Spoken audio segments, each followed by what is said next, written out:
So now Fox News is apparently fake news to the former Fox host, Pete Hegseth, who is now the Secretary of Defense. Make that make sense. So Pete Hegseth posted the following: fake news of the day, not surprising, from Democrats and Jen Griffin from Fox News. Same thing. So I guess they're calling Fox's main international and defense correspondent, Jen Griffin, the same thing as a Democrat. Is what they're saying. Any all house repairs were going to happen no matter who was moving in, and all were initiated by the Department of Defense. But Dems, Jen, don't care about facts. They are just Trump haters. So now Jennifer Griffin of Fox News, is a Democrat Trump hater, says the former Fox News host turned Secretary of Defense Pete Hegseth. So what was Pete Hegseth upset about? Well, Jennifer Griffin has literally just been posting documents.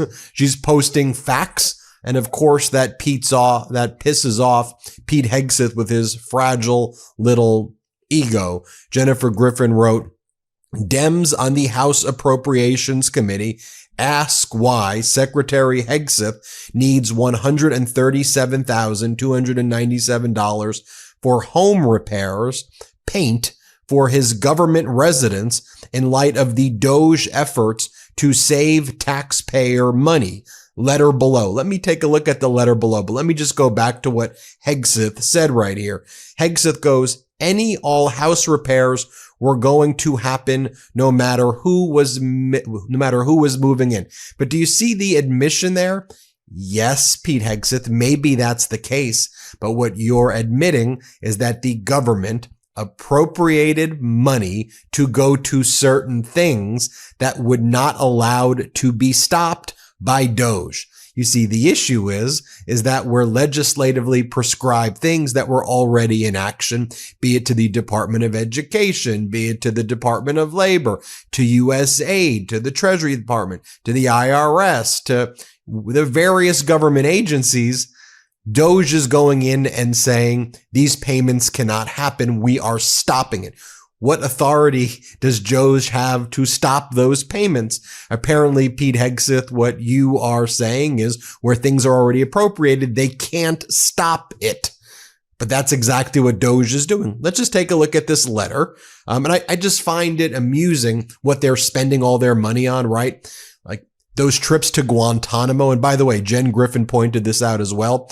Now that the Trump administration's opened up their concentration camp in Guantanamo to send migrants, which by the way, in my opinion, is illegal. Those migrants have a habeas corpus right that they're going to now have very costly and expensive court proceedings that are going to take place, moving them to Guantanamo Bay, but they're being moved on like half-empty C-17s that are costing like hundreds of thousands of dollars, where these trips could literally just cost like $5,000 to $8,000. So let's be clear. Doge is not about making less government spending or being more fiscally responsible. It's about causing chaos and havoc that Donald Trump and Elon Musk want. But okay, $137,000 goes to additional paint on Secretary Hegseth's government-funded home. This is what the Democratic letter that literally Jen Griffin just reported on. It says, Dear Secretary Hegseth, on January 30th, 2025, the Army notified this committee of its intent to exceed the $35,000 threshold for operation, maintenance, and repair of a currently empty family housing unit for a total requirement of $137,297. Of this amount, $49,900 would be required for a, quote, emergency paint job. It was not until February 5th, 2025 that the committee learned that you would be the occupant of this family housing unit. Why would you require government furnished housing? Why do you require housing specifically at here? Please provide a list of all currently available office quarters that require less than $137,000 in upgrades. What is the total monthly monthly rent that you will pay. Please provide a list of past secretaries of defense that required government-furnished housing, including the costs required to improve that housing before occupancy and the annual rent that was paid. The notification states that this General Flag Officer quarters was inadvertently omitted from the list of GFOQs submitted to the fiscal year 2025 President's budget. If this was a requirement a year ago, why is the painting now considered an emergency that requires a waiver of our 14-day waiting period requirement? Why is the $49,900 for emergency painting of this residence necessary, and how does that use of funds comply with the administration's stated goal of government efficiency? We know that many service members and their families currently live in unacceptable housing conditions, including houses with mold, lead paint, and other hazards. What commitment will you make to provide service members with a similarly high quality of housing for themselves and their family? So it certainly doesn't seem like fake news, but even if a Fox News host just literally posts a document, then they get attacked the way Jennifer Griffin is right there. By the way, the Wall Street Journal also made this op-ed earlier in the week, the dumbest trade war in history, about Donald Trump threatening Canada and Mexico. The New York Post, which is also owned by Murdoch, wrote the following op-ed. RFK's hearings remove all doubts that he's not fit to lead a key federal health agency. Jennifer Griffin reposted the following. Breaking, Trump's DOJ just killed its elite anti-corruption unit, our sources say. The Kleptocracy Initiative, famous for seizing Russian oligarch yachts and prosecuting the $4.5 billion 1MDB fraud, was quietly disbanded last night. Jennifer Griffin wrote, "Where's Doge? It costs $28,500 an hour to fly a C-17 compared with $8,500 an hour for a standard immigration and customs enforcement flight. 13 migrants were flown to Guantanamo Bay on second near-empty U.S. military C-17 flight on Thursday." And this is what's pissing off Secretary Hegseth. He's a fragile little man. The worst possible person to be the Secretary of Defense. She's literally just stating facts right here. She reposted the following. New. Trump nominee Kash Patel disclosed he's receiving $1 to $5 million in shares of a Cayman Islands holding company directly tied to a Chinese corporation, the Senate and a pro-Trump nonprofit accused of slave labor.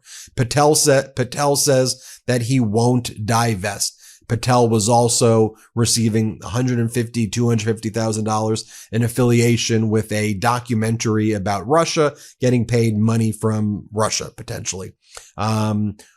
Jennifer Griffin posts, migrants at Guantanamo could result in legal challenges. She also reposts the following as well. And again, these are just, she's literally just posting articles, and that's what's driving these Trumpers nuts. Water managers vent their frustration over water dump from Tulare County lakes in California.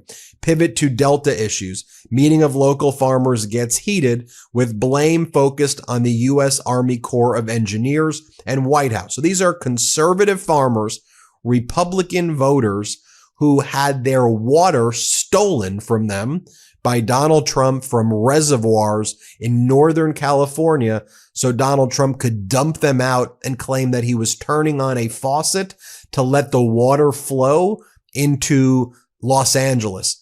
Those reservoirs are not connected at all to Los Angeles. What Donald Trump did was have the Army Corps of Engineers steal billions of gallons of water from farmers, most of whom are Republican right-wing farmers who own farms. That area in California tends to vote pretty Republican, and took their water and just dumped it out. So now they're not going to have access to the water during the summer. So Trump could say he turned on a faucet, and that helped the LA fires, when the LA fires at that point in time were out, and those reservoirs were not even connected to LA, so they couldn't even get to LA. And the LA reservoirs were full at the highest levels they kind of had ever been before. One of the things Jennifer Griffin posted as well, Can the United States legally send undocumented immigrants to Guantanamo Bay? 2 Supreme Court rulings suggest they are about to hit major legal hurdles. Each migrant sent to Gitmo has the right to habeas corpus, and that means a lawyer. And then she just quotes Hegseth. Defense Secretary Hegseth would not rule out sending American troops to Gaza when questioned by reporters prior to meeting with Israeli Prime Minister Benjamin Netanyahu at the Pentagon. Quote, the definition of insanity is attempting to do the same thing over and over again. And as the president and prime minister pointed out last night, the president is willing to think outside the box, look for new, unique, dynamic ways to solve the problems that have felt like they've been intractable. So we look forward to more conversations about that, creative solutions to that. And as the man tasked with leading the Defense Department here, we're prepared to look at all options, which also included troops and foot soldiers, American soldiers. Goes on to talk, she's posting more things like the Central Intelligence Agency offered buyouts to its entire workforce Tuesday that would essentially eliminate the entire CIA. The Wall Street Journal wrote how Trump is changing the entire world order, by the way, making America weaker, helping Russia and helping China by far. And here's Donald Trump lashing out at Murdoch and the Wall Street Journal, saying that they're all wrong. They don't know what they're talking about when they say that tariffs would have been harmful if Trump kept the tariffs on Canada and Mexico. Play it. Mr. President, the deal with Mexico this morning, was that partially related to the market reaction and a criticism from Mr. Murdoch's own newspaper? He called it the dumbest trade war on the editorial page on Saturday. I'm going to have to talk to him. I've been right over the Wall Street Journal many times, I will tell you that. I don't agree with him on some things. No, it's not only is it not dumb, you're going to see. Every single one of those countries is dying to make a deal. You know why? Because they're ripping us off really badly. And the United States is tired of just being ripped off.